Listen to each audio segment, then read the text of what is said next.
Et si, et si l'avenir n'était pas écrit dans les étoiles, mais plutôt dans un simple jeu de cartes?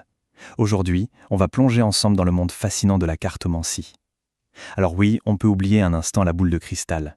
La lecture des cartes, c'est avant tout un système d'interprétation, un véritable langage symbolique qui a une histoire très riche et qui est utilisé pour naviguer dans les complexités de la vie.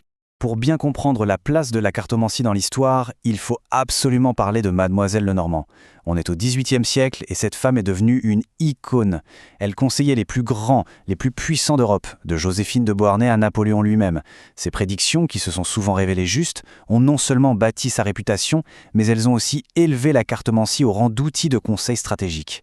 Ça prouve bien que les cartes les étaient prises très au sérieux, même au plus haut niveau du pouvoir. Voilà la question fondamentale. Plutôt que de voir les cartes comme un verdict final, inévitable, il faut les imaginer comme les chapitres d'une histoire.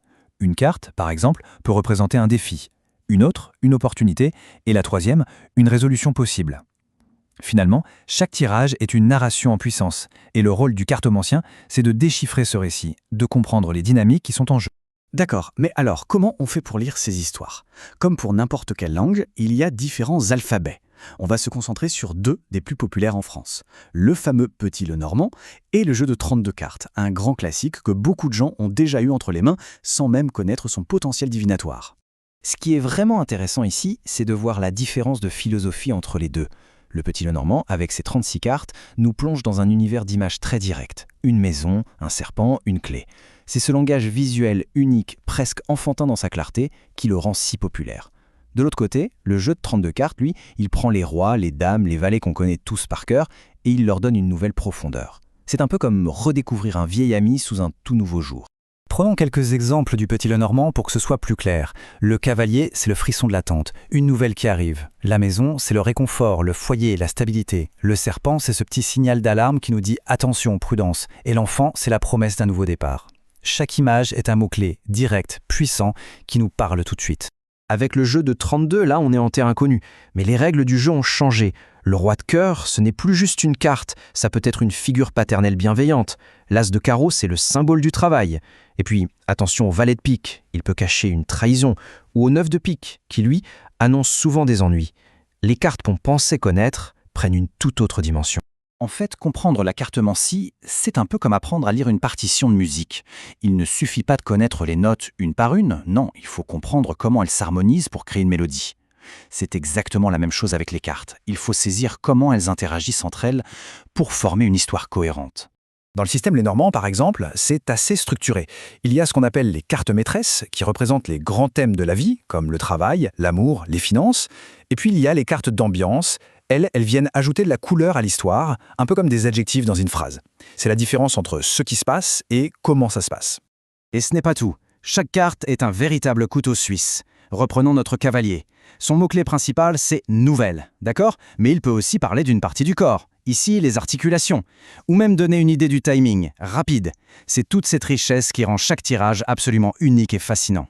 Et voici la règle d'or, la chose la plus importante à retenir. On n'interprète jamais une carte toute seule. C'est l'association entre les cartes qui crée le message. Le cavalier à côté de la maison, hop, une visite arrive. Le cavalier à côté du renard, la carte du travail, des nouvelles professionnelles. C'est une véritable conversation qui s'engage entre les symboles. Bon, à cette théorie, on passe à la pratique. Je vais vous montrer une méthode traditionnelle vraiment intéressante, le tirage du chien de pique. C'est un excellent exemple de la manière dont on peut structurer un tirage pour avoir des réponses claires sur des questions précises. Alors, cette méthode, c'est un peu comme une enquête.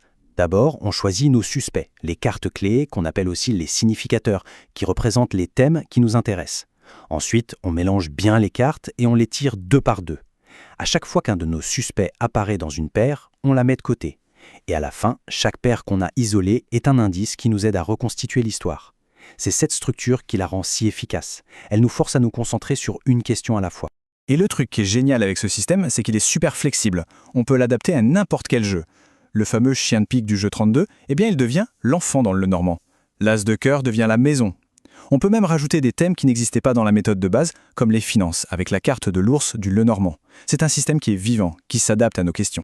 Alors qu'est-ce qu'on doit retenir de tout ça? Surtout que la cartomancie, ce n'est pas juste de l'improvisation. C'est un système avec des règles, des codes, des méthodes bien établies qui servent de fondation solide à toute interprétation. Du coup, si on a envie de se lancer, le plus important, c'est de trouver le jeu qui nous parle, celui avec lequel on a une connexion. Ensuite, c'est un voyage, une immersion pour apprendre ce nouveau langage. Et surtout, il faut pratiquer. Pratiquer les associations, parce que c'est vraiment là que la magie opère. C'est là que les histoires commencent à se révéler. Et ça nous laisse avec cette question fascinante. Si la cartomancie est un langage avec sa grammaire et ses règles, alors l'intuition, c'est sa poésie. C'est cette petite étincelle qui va transformer une simple lecture de cartes en une véritable conversation avec soi-même ou avec l'avenir. Alors système ou intuition ? Finalement, la réponse est peut-être justement dans l'équilibre parfait entre les deux. À chacun de jouer.